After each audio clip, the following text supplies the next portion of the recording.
RMC chez vous, on prend la direction de Lyon. Nos reporters Martin Bourdin et Alfred Orange qui passent, vous le savez, toute la semaine dans la région, au plus près de vous.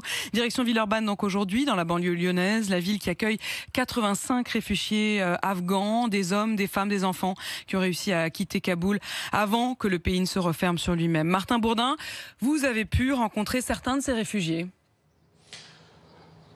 Oui, ils sont arrivés à Villeurbanne. Ici, c'est 85 réfugiés afghans. Il y a 2 semaines, dans un lieu tenu discret, le plus confidentiel possible.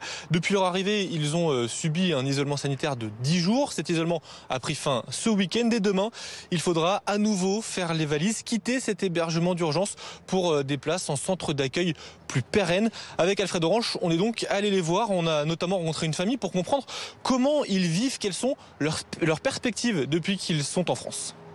Dans la cour, au pied des bâtiments où ils ont trouvé refuge, une dizaine d'adultes surveillent leurs enfants en train de jouer. Parmi eux, Kazimi, 54 ans, le visage très marqué. Pourtant, cet ancien prof de français à Kaboul l'assure, tout va beaucoup mieux depuis qu'il est arrivé ici. À l'intérieur d'ici, j'ai trouvé les gens gentils. Ce qui est important, c'est la sécurité. Depuis son arrivée, le soir, il est parfois bercé par le chant des oiseaux. Mais demain, lui, sa femme et ses 3 enfants venus en France devront déménager à nouveau.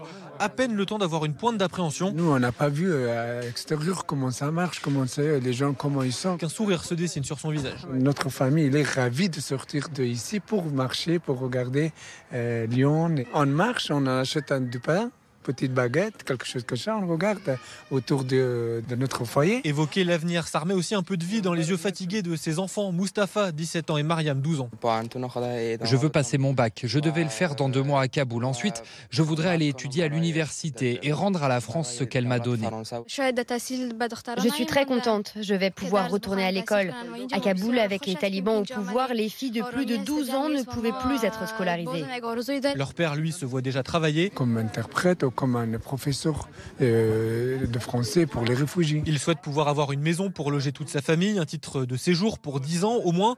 Mais il va falloir être très patient, prévient Jean-François Ploquin, le directeur général de l'association Forum Réfugiés COSI. Il va y avoir une période de quelques semaines, peut-être quelques mois au maximum, pendant laquelle ils seront encore un petit peu à l'étroit. Par exemple, il faut fixer l'état civil des personnes reconnues réfugiées. Ça ne se fait pas comme ça en claquant du doigt. Tous ne pourront pas immédiatement travailler. Les gens, ils arrivent avec des diplômes qui sont souvent pas reconnus.